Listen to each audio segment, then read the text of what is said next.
bengah seperti banteng. Apa yang bengah itu kalau bahasa Indonesianya ya, sebenarnya berteriak layaknya banteng ya.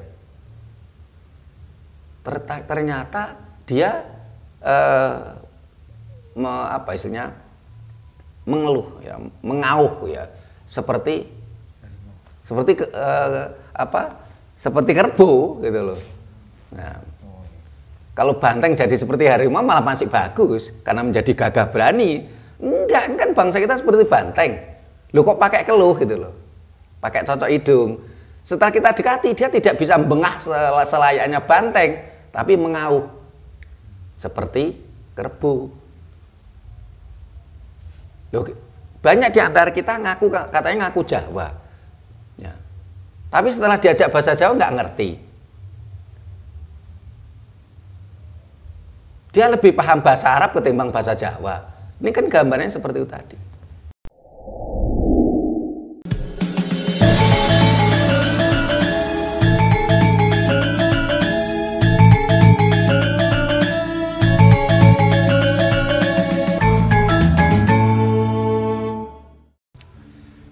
Rahayu.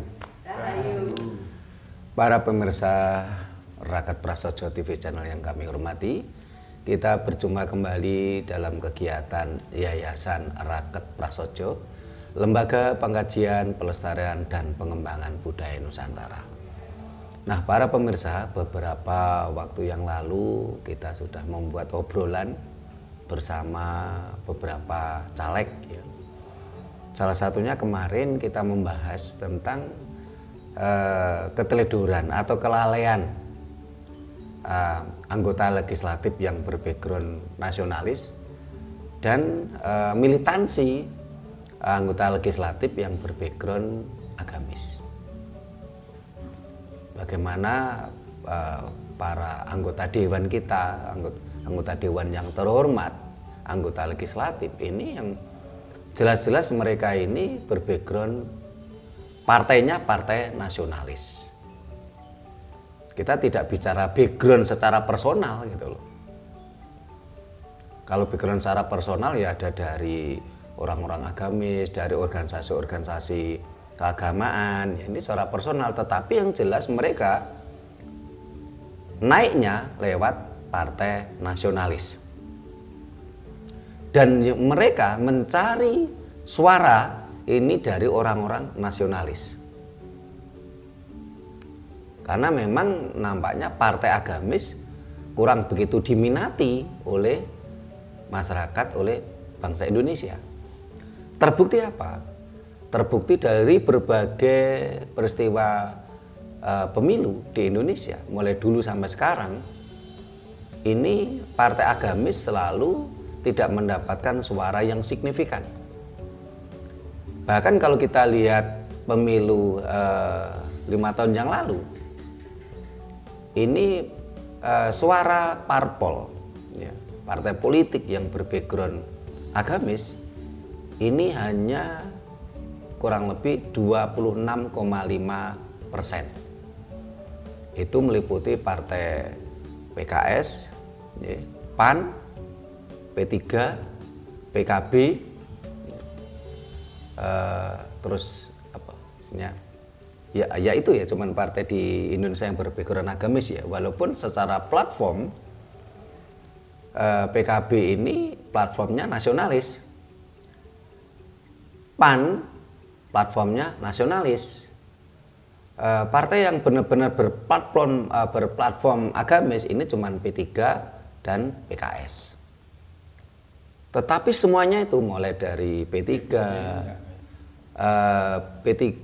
terus PKS, terus PAN, PKB, ini cuman totalnya 26,5%. PBB ini juga partai agamis, tetapi PBB tidak masuk parliamentary threshold.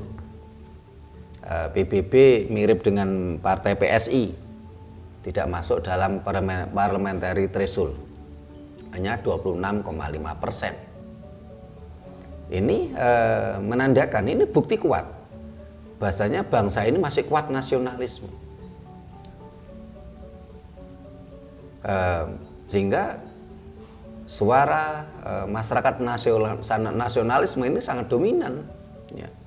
Sehingga banyak sekali kalau saya lihat para tokoh-tokoh tertentu, ya, atau apa istilahnya orang-orang tertentu ini, walaupun background personalnya ini dari tokoh agamis, ya, dari organisasi-organisasi keagamaan, tapi mereka memakai kendaraan partai politik nasionalis, entah itu PDIP, Golkar, ya, terus Gerindra, ya, terus apa yang terakhir ini kan partai Nasdem, partai Demokrat, ini kan jelas-jelas partai yang nasionalis,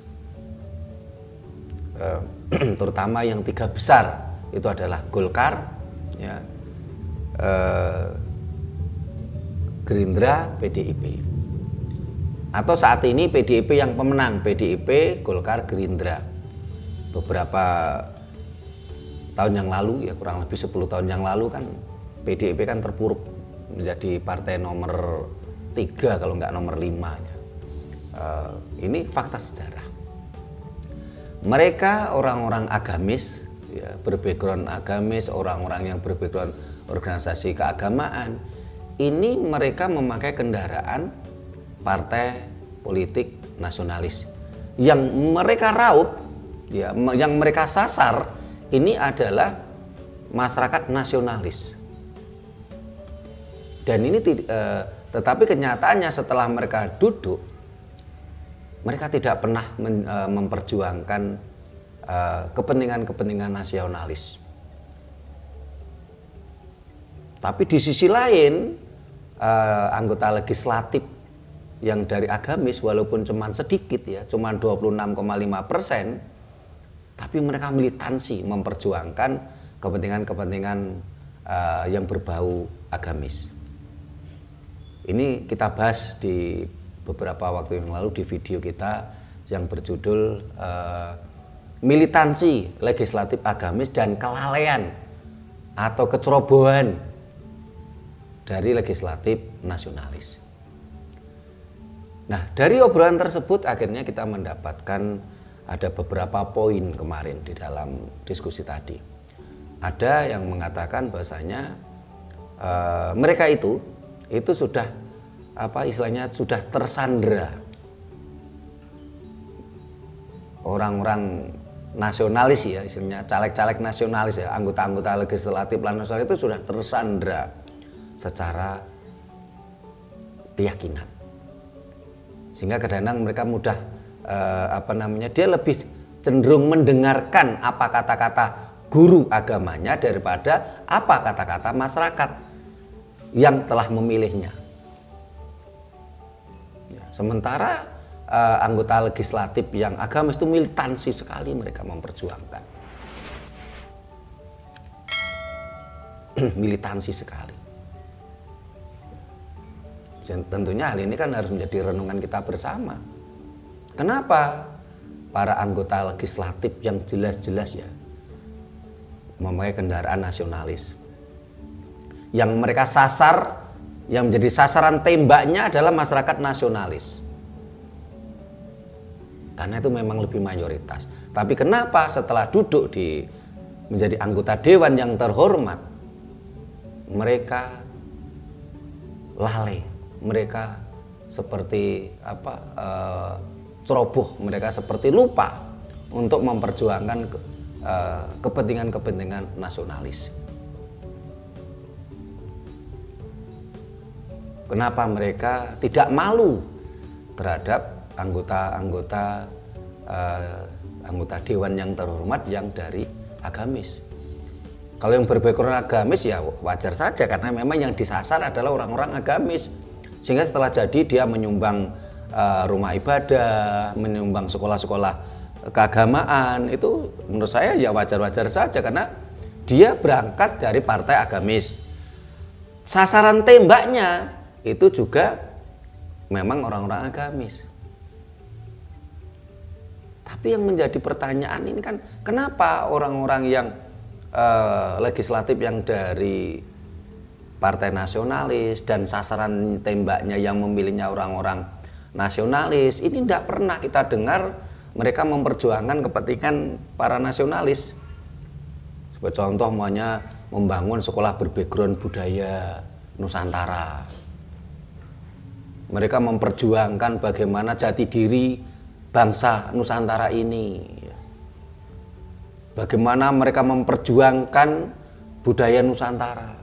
Bagaimana mereka memperjuangkan aksara Nusantara. Bukan malah memperjuangkan aksara dan bahasa asing. Entah itu bahasa Arab, entah itu bahasa Inggris, entah itu bahasa Mandarin. Karena bagaimana juga kita bukan orang Arab, kita bukan orang Cina, kita bukan orang Eropa. Kenapa hal itu terjadi? Dan nampaknya hal semacam itu juga terjadi pada kepala daerah. Banyak kepala daerah ini ketika pilkada, ini yang menjadi sasaran tembak mereka adalah orang-orang nasionalis, masyarakat nasionalis.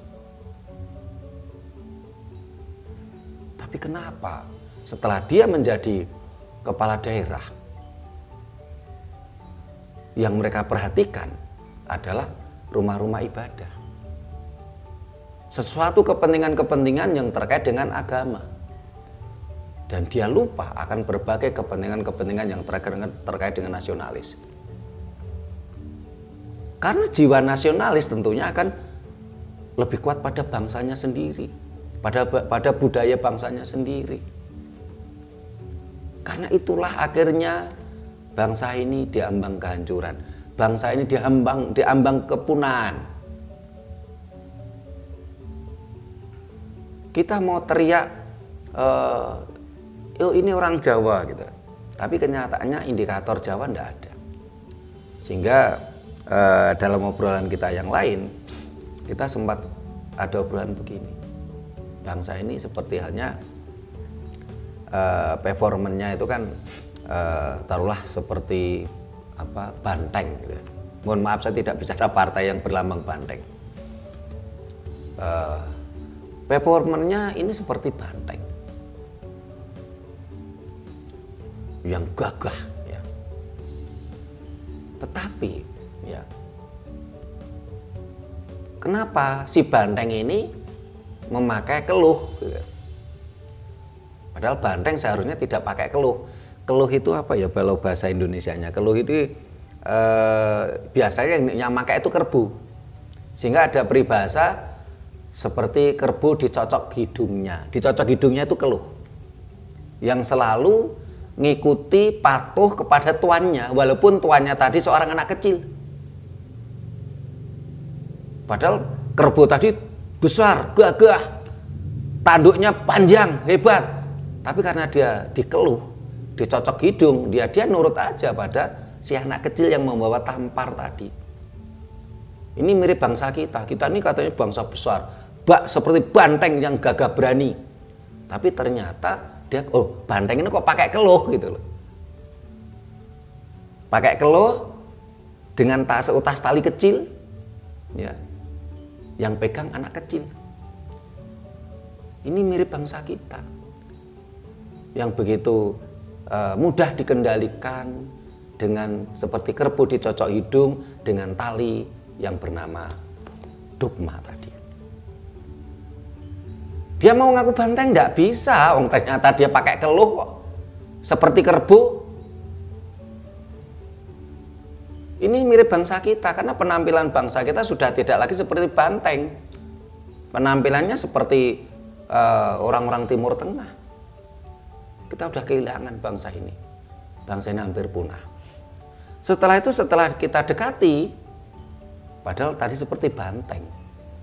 Setelah kita dekati, dia tidak lagi bengah seperti banteng. Apa yang bengah itu kalau bahasa Indonesianya? Ya, berteriak layaknya banteng ya. Ternyata dia mengeluh ya, mengauh ya, seperti kerbau gitu loh.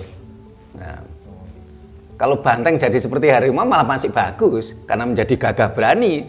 Enggak, ini kan bangsa kita seperti banteng. Loh kok pakai keluh gitu loh. Pakai cocok hidung. Setelah kita dekati, dia tidak bisa bengah selayaknya banteng, tapi mengaum seperti kerbau. Loh, banyak di antara kita katanya ngaku Jawa. Ya. Tapi setelah diajak bahasa Jawa nggak ngerti. Dia lebih paham bahasa Arab ketimbang bahasa Jawa. Ini kan gambarnya seperti itu tadi. Dan ini terjadi. Ya. Kalau kemarin kita bahas tentang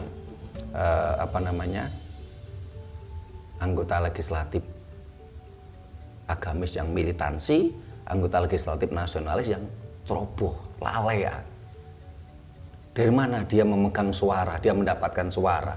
Dan ini juga terjadi pada posisi kepala daerah. Sehingga akan kita angkat tema kita saat ini yaitu apa? Benarkah? Nah, ini sebuah pertanyaan.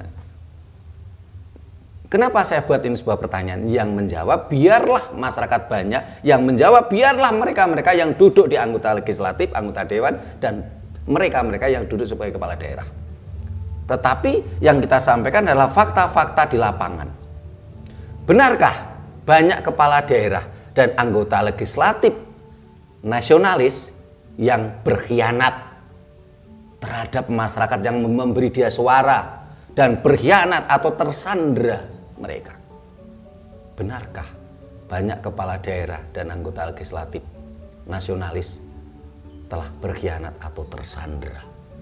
Tersandera oleh seutas tali yang kita gambarkan, ngakunya banteng ternyata hanya kerbau yang dicocok hidungnya dengan seutas tali yang pegang anak kecil, padahal kita bangsa besar. Nah, ini bahasan kita ini. Nah, ini biar supaya tambah gayeng, kita buka obrolan ya. Biasanya di sanggar itu hadir Mas Anton sama Mas Hadi. Mas Hadi karena anggota Bawaslu ini mendekati jelang pemilu ya, banyak sibuknya nggak bisa hadir. Ini Mas Puji biasanya duduk di belakang kamera ikut nimbrung. Ini memanfaatkan istrinya suruh jaga kamera ini. Nah, ini siapa dulu ini yang obrolannya mudah-mudahan bisa mewakili pemirsa. Tapi kalau pemirsa belum merasa terwakili ya silakan tanya di kolom komentar. Siapa dulu yang mau nanya? Mas Puji dulu. Silakan. Kalau saya cuma mau tanya tanggung jawabnya dari anggota dewan ataupun calon wali kota atau apa itu yang awalnya itu kan ya dia dalam mencari suara itu menggunakan berbagai cara ya, bahkan di luar apa itu yang dikatakan suaranya agama ya. Tapi pada kenyataannya kan setelah terpilih itu apakah yang menjadikan mereka itu ada yang menakut-nakuti ya?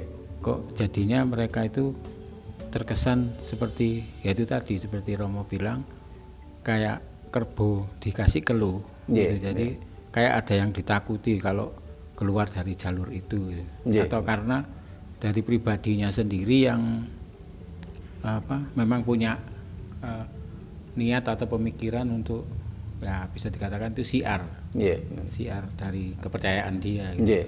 Itu aja. Terima kasih Mas Puji. Mas Anton, silakan. Rahayu Romo. Rahayu Mas Anton. Setelah kebanyakan kan setelah anggota setelah menjadi kepala daerah atau legislatif, kebanyakan di lapangan kan berkhianat atau ketersandera. Adakah faktor yang mempengaruhi atau faktor apa saja yang bisa berkhianat itu? Itu aja Romo. Terima kasih Mas Anton. Ke Mas Puji. Jadi Mas Puji ada sebuah renungan, ada sebuah pertanyaan, sebuah rasa penasaran. Sebenarnya mereka ini apa yang dia takuti gitu. Ada rasa ketakutan tersendiri kenapa misalnya kok dia seperti takut pada sesuatu untuk memperjuangkan yang bersifat nasionalis ya. Dia lebih cenderung berkhianat, dia lebih cenderung tersandra oleh kepercayaannya, oleh dogma yang dia yakini gitu loh. Ini memang fakta di lapangan seperti itu, sehingga judul bahasan kita adalah benarkah banyak kepala daerah dan anggota legislatif nasionalis ini berkhianat atau tersandra? Ini kan sebuah pertanyaan. Mereka ini murni berkhianat ataukah karena tersandra tadi? Kalau tersandra otomatis kan memang ada yang menyandra. Dia melakukan itu dengan keterpaksaan karena disandra. Yang kita harus kita telusuri lagi kan siapa yang menyandra? Kenapa dia begitu ketakutan gitu loh? Wong dia sudah menjadi kepala daerah, dia sudah menjadi anggota dewan kok masih takut gitu loh. Ada yang menyandra. Siapa yang menyandra kok sampai dia itu mereka tuh ketakutan? Padahal dia menduduk sebagai kepala daerah atau duduk sebagai anggota legislatif ini membawa amanat sekian ribu masyarakat nasionalis yang memilihnya. Kenapa kok dia ketakutan gitu loh? Ataukah dia dengan sengaja berkhianat? Kalau berkhianat itu kan faktornya sengaja memang. Kalau tersandra ini kan terpaksa. Ya barangkali kalau kategori berkhianat yaitu tadi, memang sejak awal secara personal mereka ini backgroundnya sudah orang-orang agamis. Dia masuk ke partai politik nasionalis itu hanya sebagai penyusup saja, atau mencari semacam golek penae lah gitu, dia menyusup gitu. Karena sejak awal memang backgroundnya, latar belakangnya memang dari keagamaan. Padahal ketika kita bicara dasar negara kita ini kan Pancasila. Kita bukan negara agama gitu loh. Sehingga kalau dia itu berkhianat, apa yang dikhianati? Yang dikhianati adalah dasar negara Pancasila. Siapa yang dikhianati adalah masyarakat yang memilihnya, yang notabene adalah orang-orang nasionalis. Karena secara undang-undang ya, undang-undang pemilu, rumah ibadah itu kan tidak boleh untuk kampanye. Supaya apa? Tidak terjadi politik identitas. Tapi faktanya mereka seringkali memanfaatkan rumah ibadah untuk kampanye. Ini fakta di lapangan.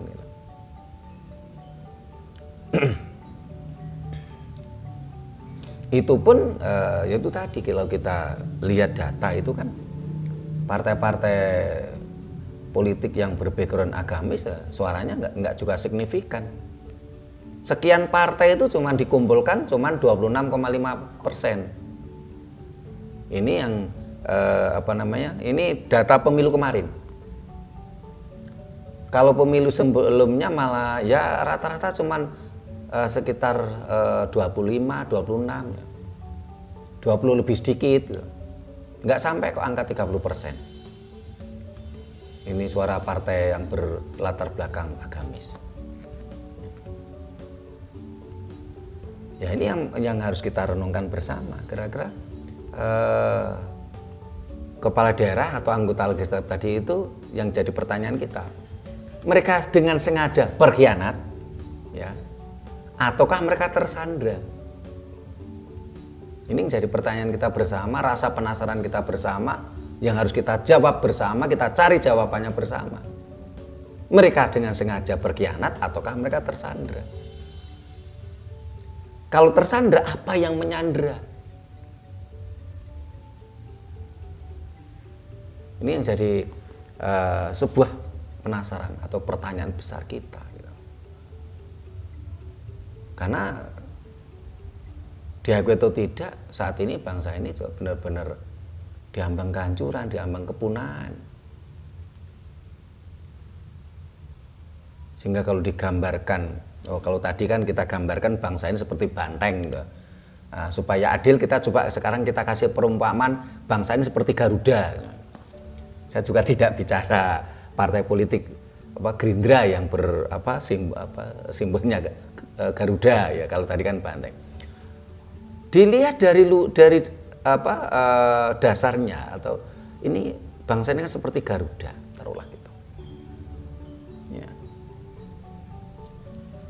Tetapi kenapa kok sang Garuda tadi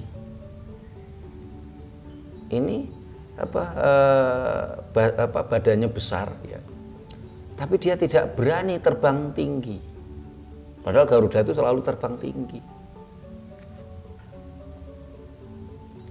Nah, kenapa dia malah nggak mau terbang gitu loh? Dia cuman jalan di daratan ya. Dia selalu menunggu perintah majikannya. Loh, kok Garuda tadi jadi seperti ayam? Dari sisi penampilannya itu kan dari bangsa ini seperti Garuda, tapi secara penampilan loh kok seperti ayam.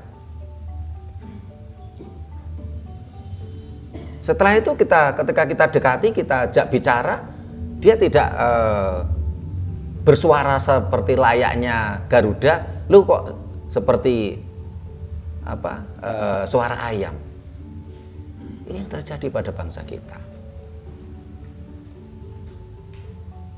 Kalau ini renungan-renungan ini tidak mampu kita jawab dan kita perbaiki, ya bisa jadi bangsa ini akan punah, berganti, berevolusi menjadi bangsa lain, tapi bangsa KW gitu loh. Ketika banteng tidak lagi segagah banteng, dia malah cenderung seperti kerbau yang dikeluh, yang dicocok hidungnya. Tentunya kan kita ini mau ngaku banteng, kita tidak lagi berkarakter banteng. Tapi kita mau ngaku kerbau, sebenarnya kita ini bukan kerbau gitu loh. Mau mengaku onta, kita juga bukan onta.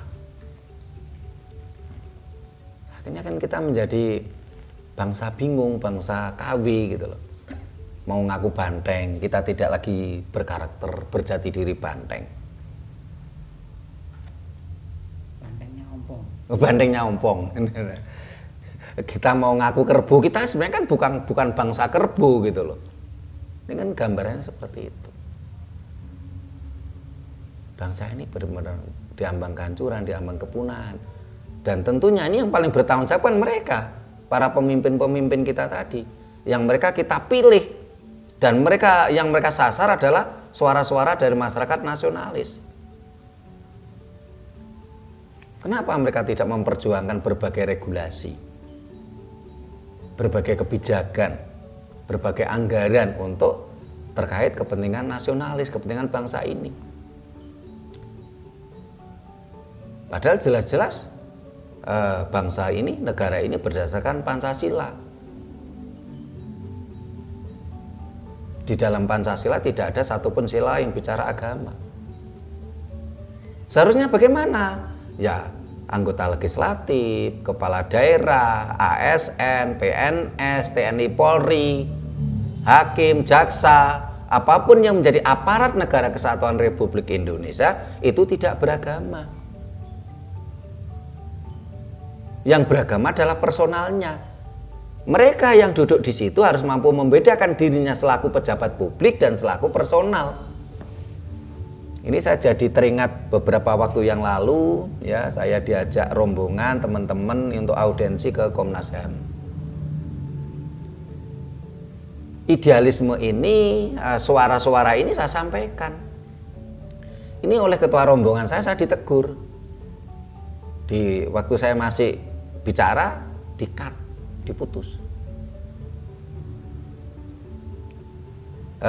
Setelah di luar forum, saya diberitahu, Dek, sepurani ya, maaf ya tadi saya putus. Kenapa? Karena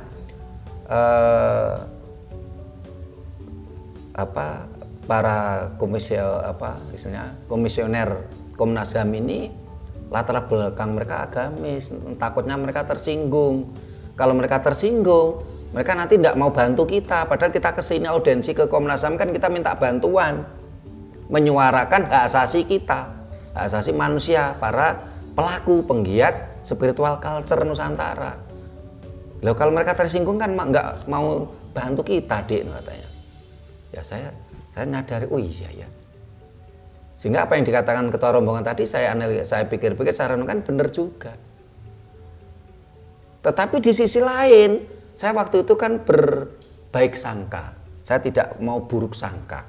Saya berbaik sangka kalau anggota komisioner Komnas HAM ini adalah orang-orang yang kapabel, orang-orang yang profesional, orang-orang yang mampu membedakan dirinya selaku pejabat publik dan selaku personal. Ini pikiran saya. Saya kan berbaik sangka pada mereka, saya nggak mau buruk sangka gitu loh. Saya tidak mau buruk sangka, komisioner Komnas HAM ini nggak mampu profesional. Saya nggak mau buruk sangka seperti itu. Saya berbaik sangka. Saya yakin anggota komisioner Komnas HAM ini profesional dan kapabilitasnya memang layak untuk menjadi anggota komisioner Komnas HAM yang bisa membedakan dirinya selaku pejabat publik, komisioner Komnas HAM, dan selaku personal secara pribadi yang mereka latar belakangnya agamis. Saya baik sangka, saya tidak mau buruk sangka.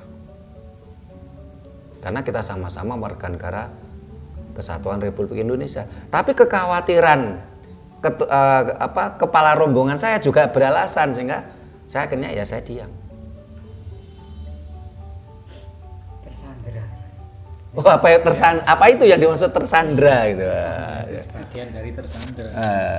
Ya, kalau pendapat saya ya itu tadi, seharusnya kan waktu itu kan dalam suasana mediasi ya, mereka mendengarkan suara kita, dan suara kita kan termasuk keluh kesah ya. Keluh kesah kita. Terus kenapa kok sama ketua rombongan malah di-cut? Ini Iya. akhirnya kan tidak sesuai dengan misi tujuan kita itu. Nah ini, ya itu juga yang terjadi di masyarakat ya. Masyarakat yang dikatakan nasionalis. Ini kan pada kenyataannya mereka kan tidak berani untuk menunjukkan diri sebagai nasionalis. Istilahnya dan orang-orang yang membutuhkan dukungan kita, mencari suara lah. Itu mereka menggunakan berbagai cara, dan termasuk merayu supaya kita memilih mereka. Nah ini apakah masyarakat kita ini memang dari sisi ekonomi ya, memang agak dikatakan susah, banyak yang susah, jadi banyak mereka itu yang main di uang ya, kasih uang dan kayak dibeli suaranya. Nah, ini antisipasinya bagaimana yang baik? Terima kasih Mas Puji. Mas Anton gimana ya? Ini malah Mas Anton cerdas sih. Wah ini ya itu yang tersandra ya, gimana ini? Kalau kita itu membutuhkan orang yang pemberani, nggak takut resiko. Ya itu yang sulit kayak cari orang itu.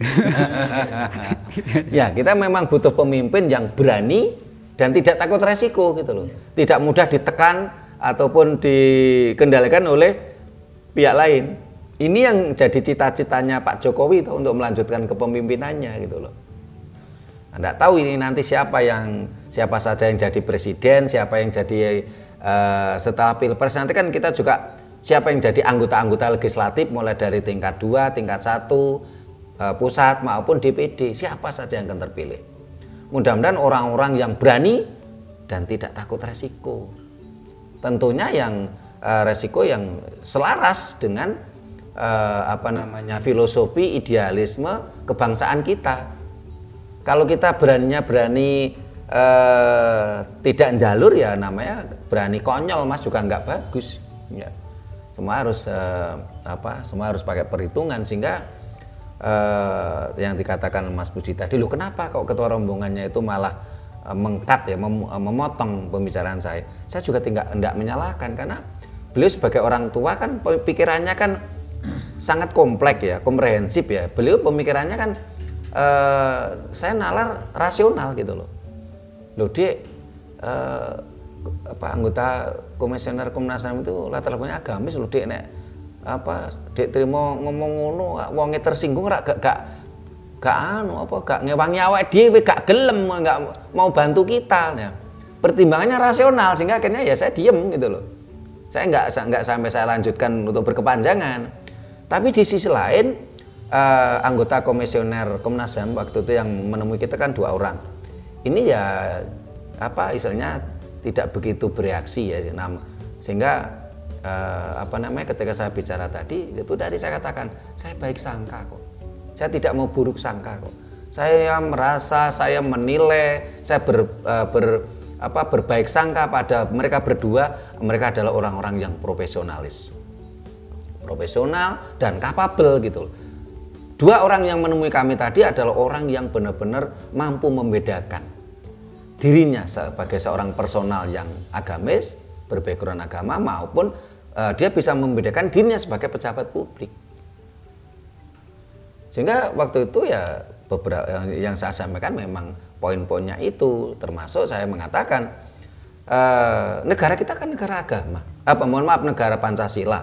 Di dalam Pancasila kan tidak ada satupun sila yang bicara agama, sementara berketuhanan dan beragama sesuatu yang berbeda.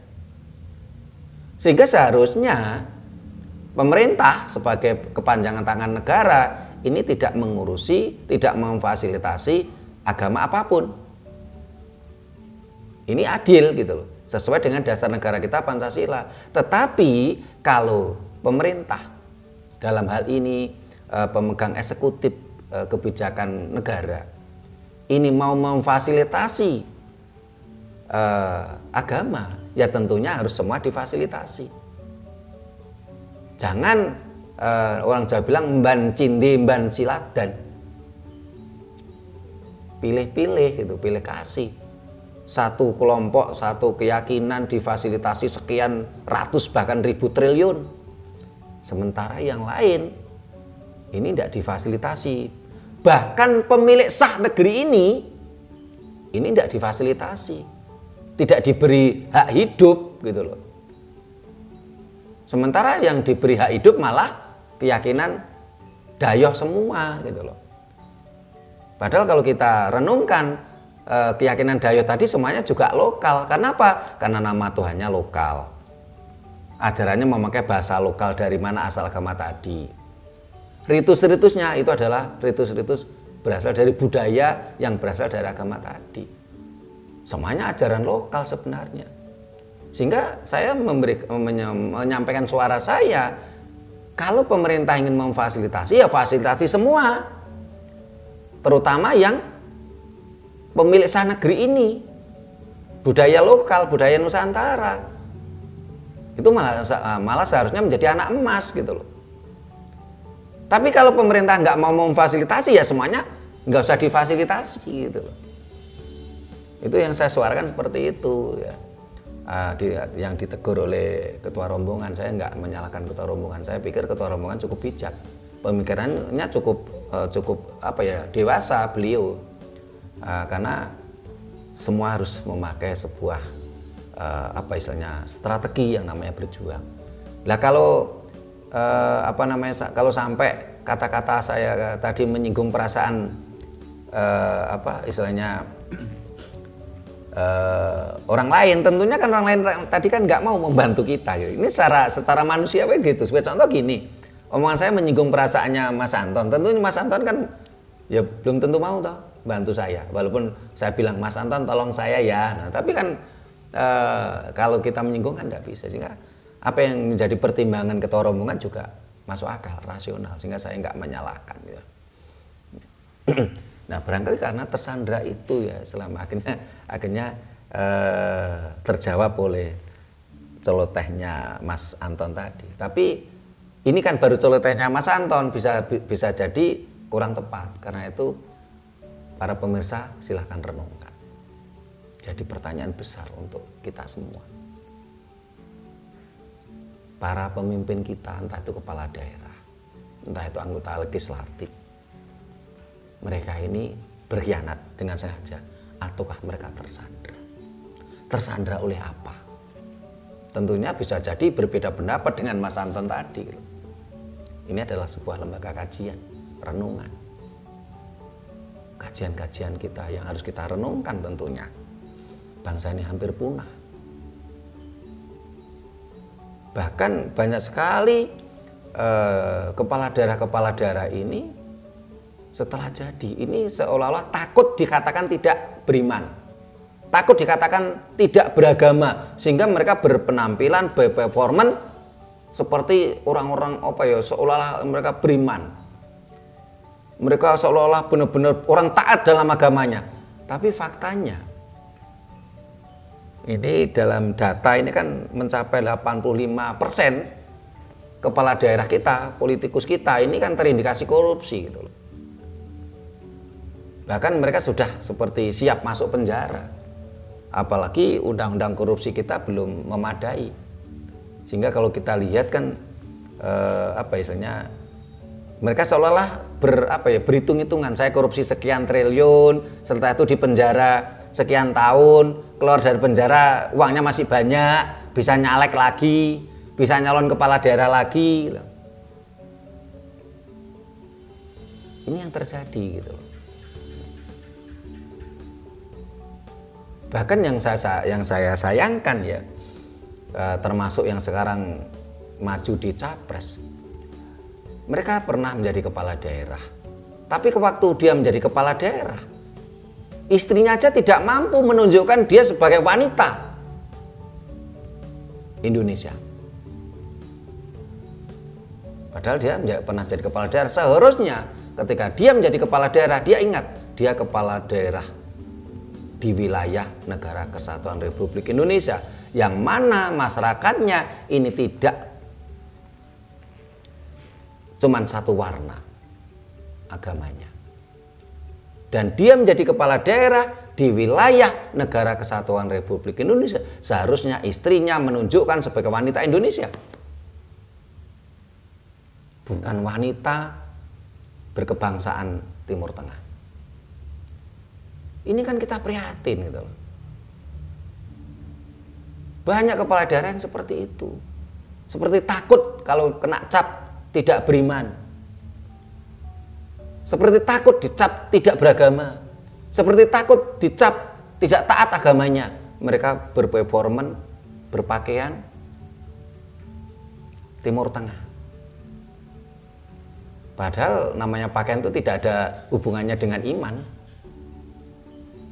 tidak ada hubungannya dengan budi pekerti. Yang ada hubungannya dengan budi pekerti ini adalah perilaku. Walaupun mereka berpakaian ingin menunjukkan seolah-olah dia orang yang beriman, orang-orang yang taat agamanya, tapi kenyataannya kalau korupsi gimana? Ini fakta di lapangan. Karena itulah bahasan kita. Benarkah banyak kepala daerah, banyak anggota legislatif nasionalis? Ini yang kita soroti yang nasionalis. Kalau yang agamis jelas lah, kalau mereka mampu, kalau mereka militansi memperjuangkan agamis ya silakan saja, memang backgroundnya dari partai agamis dan mereka mencari suara di masyarakat agamis. Walaupun di sisi lain juga ini juga sebenarnya bertentangan dengan undang-undang pemilu, karena tidak boleh ada politik identitas, tidak boleh kampanye di rumah ibadah gitu. Karena kita negara kesatuan Republik Indonesia, kita bukan negara agama. Saya sangat sedih sekali ketika saya jalan-jalan di Malang Raya ya, atau bahkan di daerah lain lah, ada gambar kepala daerah dengan istrinya, atau kepala daerah kebetulan perempuan, dia tidak mau menunjukkan ini loh wanita Indonesia, yang dengan kebaya, dengan sanggul. Ini kan wanita Indonesia. Dari berbagai kajian kita, ya, dari berbagai literasi yang ada, Ya para pemirsa bisa buka itu di googling itu. Jilbab adalah budaya Arab. Tidak ada hubungannya dengan keimanan sebenarnya. Kenapa? Di Arab sana ada 11 agama yang semua wanitanya memakai jilbab. Sehingga saya menyimak salah satu video di situ Mbak Inayah putri Gus Dur ini mengatakan, ditanya nampaknya oleh wartawan atau siapa, loh Mbak Inayah kenapa nggak pakai jilbab? Mbak Inayah mengatakan, loh saya sejak kecil nggak diajari pakai jilbab kok. Jilbab itu kan baru-baru saja, baru era tahun 2000-an katanya. Ini kata-kata Mbak Inayah. Para pemirsa bisa googling itu. Saya hanya nirukan saja. Kalau kita pakai jilbab terus mengatakan jilbab ini adalah pakaian hijrah gitu loh. Karena sudah mendapatkan hidayah. Loh seolah-olah kan kita seperti menjustis orang-orang sebelum kita ini nggak pernah dapat hidayah. Padahal jilbab ini baru booming kan tahun 2000-an. Ini kata-kata Mbak Inayah. Kenapa? Kok saya harus pakai jilbab? Saya sejak kecil diajari oleh orang tua saya, oleh kakek nenek saya nggak pakai jilbab kok. Ini kata Mbak Inayah. Jilbab baru booming tahun 2000-an. Dan itu budaya Arab. Kenapa kita tidak berani ya memunculkan karakteristik jati diri budaya Indonesia? Kenapa kepala daerah kita malah tidak berani, tidak mau memunculkan jati dirinya sebagai orang Indonesia? Kenapa kita harus ke Arab-Araban? Apa yang menjadi kita tersandra? Kalau dengan alasan, oh ini hijrah, ini dapat hidayah, saya sepakat dengan kata-katanya Mbak Inayah tadi. Kalau kita terus menjustis dengan hijab tadi, kita ini mendapatkan hidayah, ya kita ini hijrah ke jalan yang benar. Kan kita seolah-olah menjustis orang-orang sebelum kita ini tidak dapat hidayah semua gitu. Sebelum tahun 2000-an gitu. Ini baru bicara pakaian, belum bicara kebijakan yang banyak sekali para kepala daerah ya, para anggota legislatif nasionalis ini ketika membuat regulasi, membuat undang-undang, ini jarang sekali yang memunculkan karakteristik Nusantara, jati diri Nusantara. Sehingga akhirnya budaya kita hilang, karakter kita hilang, kita benar-benar terancam, bangsa ini terancam kepunahan. Ada lagi nih yang mau ditanyakan, disampaikan, ini Mas Puji atau Mas Anton ini. Silakan. Kalau menurut saya yang ditakutkan itu bisa jadi bukan hidayahnya, Bukan, tapi suara. Jadi kalau mereka istilahnya menunjukkan jati diri nasionalis gitu ya, itu takut suaranya hilang. Kalau menurut saya begitu. Ya, padahal mereka dapat suaranya kan dari nasionalis kan mereka. Ya pada kenyataannya begitu, tapi pikiran mereka kan seperti itu. Kalau nanti jadi kepala daerah tidak mengikuti tren masyarakat ya, itu saya anggap tren ya sekarang. Itu akan ditinggalkan. Benar. Kalau istilah Mas Puji tren, kalau istilah Mbak Inayah tadi itu baru bahasa Mbak Inayah atau booming atau apa? Itu baru tahun 2000-an kok. Betul. Tapi sebelum itu enggak kok. Kenyataannya sekarang kan begitu. Gitu. Jadi ya memang ya itu tadi kalau menurut saya sih takut kehilangan suara. Terima kasih Mas Puji. Mas Anton, ada yang sampaikan? Kalau masalah ngetren suatu saat itu kayak cokro panggilingan. Cokro panggilingan. Berarti ntar suatu saat jilbab ini juga akan bergeser lagi. Iya, ketika mereka sadar akan bergeser gitu. Karena mereka sadar dan tahu, oh ini ternyata bukan terkait dengan keimanan gitu, tapi ini adalah budaya, ini adalah culture gitu loh. Kayak saya kira perlu ada gebrakan baru. Nah, gebrakannya kan salah satunya apa yang kita sampaikan, memberi pencerahan pada masyarakat. Dan kita berharap apa yang kita sampaikan ini didengar oleh tokoh-tokoh yang nanti terpilih menjadi anggota legislatif maupun yang terpilih menjadi kepala daerah. Karena bangsa ini mau punya gawe besar. Tanggal 14 Februari besok ini kita pilihan Pilpres. Bersamaan Pilpres kita milih DPD, milih DPR RI pusat, milih DPRD tingkat 1 dan milih DPRD tingkat 2, 5 lembar kertas suara nantinya. Mudah-mudahan yang terpilih adalah orang-orang yang seidealis kita. Kembali menyuarakan, kembali mengembalikan karakteristik jati diri bangsa kita, bangsa Nusantara. Kalau mereka takut kehilangan suara seperti yang disampaikan Mas Puji, ini juga aneh gitu. Yang mereka kendaraannya partai politik nasionalis. Saya nggak bicara background mereka dari agamis, enggak loh. Tapi yang jelas ini partai politik yang mereka jadikan kendaraan adalah partai nasionalis. Terus mereka menyasar marketnya ini adalah masyarakat yang nasionalis juga. Ini yang kita soroti kan yang sekian persen nasionalis loh ya, bukan yang 26,5% dari agamis loh ya. Ini kenapa mereka kok begitu ceroboh, begitu teledor ya?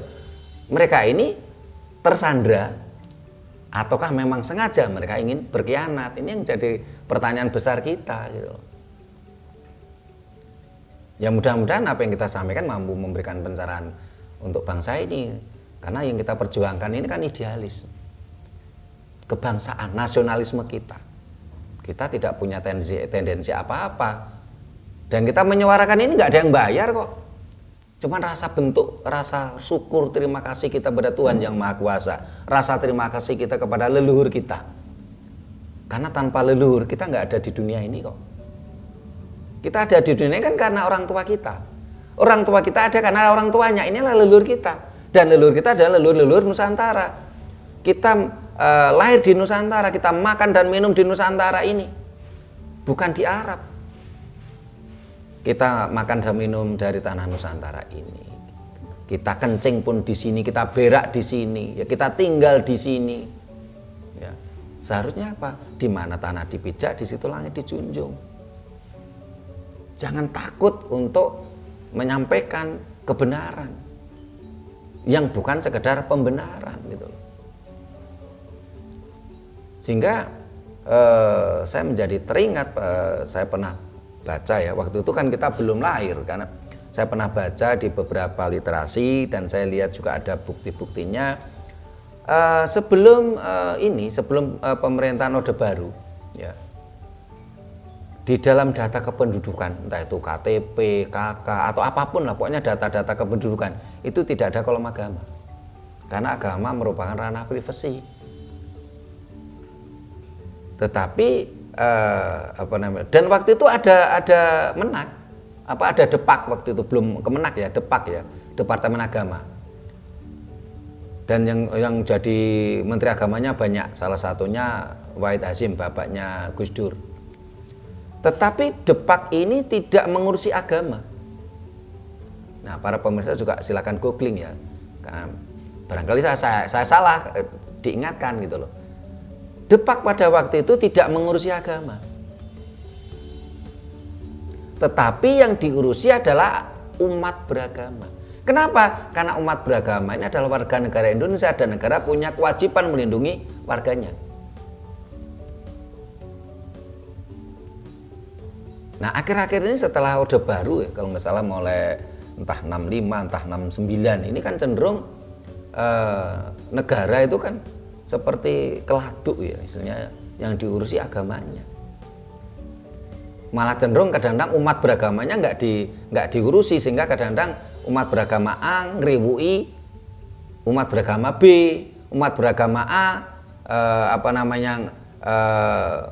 mengganggu, ngeributi rumah ibadah agama B gitu. Umat beragamanya malah nggak diurusi nampaknya. Akhirnya terjadi intoleransi di mana-mana. Saya banyak dengar cerita dari orang tua dulu ya.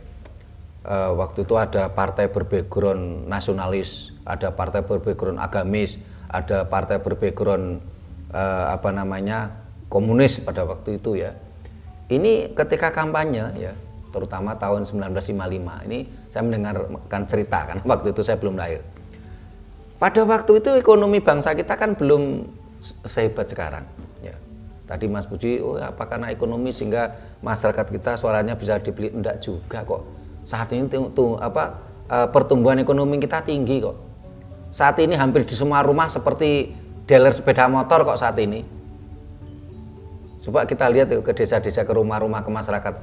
Saat ini hampir semua rumah itu seperti dealer sepeda motor. Satu rumah sepeda motornya bisa 3, 5 ya. Tingkat ekonomi kita maju kok saat ini. Nah itu penyakitnya kan di hati nurani tadi. Hati nurani yang tergadaikan tadi. Nah, terus saya lanjutkan cerita tadi. Ini cerita yang saya dengarkan juga. Pada waktu pemilu tahun 1955 ya. Tingkat ekonomi kita bangsa ini waktu itu belum begitu makmur.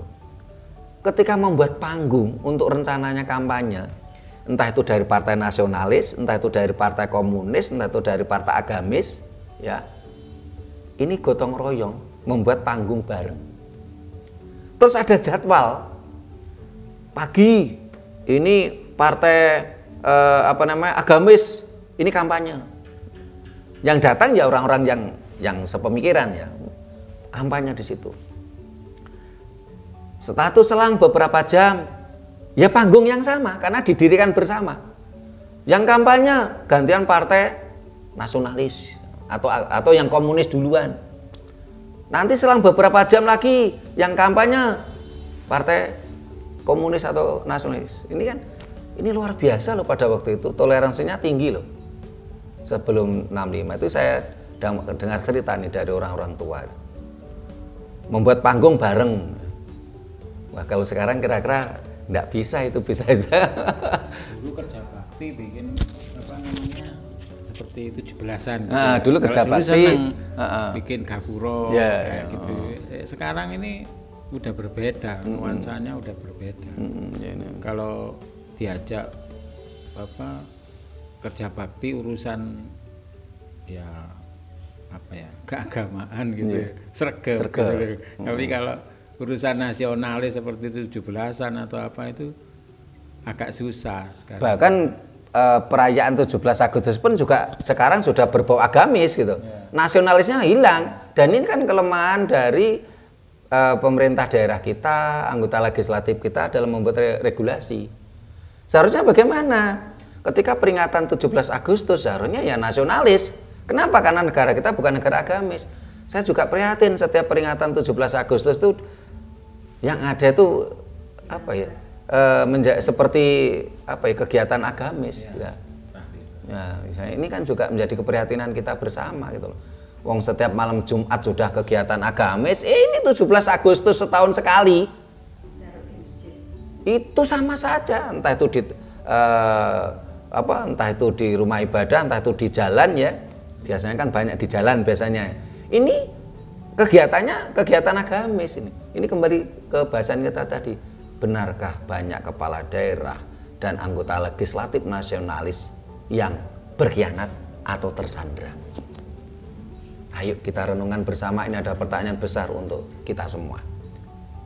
Karena bangsa ini benar-benar terancam kepunahan. Bangsa ini terancam kehancuran. Bangsa ini sudah mengarah menjadi bangsa kawi, bangsa palsu. Kita mau mengaku banteng, ternyata kita seperti kerbau yang dicocok hidungnya. Kita dikendalikan dengan seutas tali dari pegang seorang anak kecil. Kita mau mengaku Garuda, ternyata kita seperti ayam sayur yang selalu nurut pada majikannya. Yang jelas itu kalau saya lihat sekarang itu jiwa kebangsaan ya Romo yang luntur ya, luntur, memprihatinkan. Kalau dulu itu orang namanya ya mungkin waktu itu juga masih nuansa habis merdeka ya.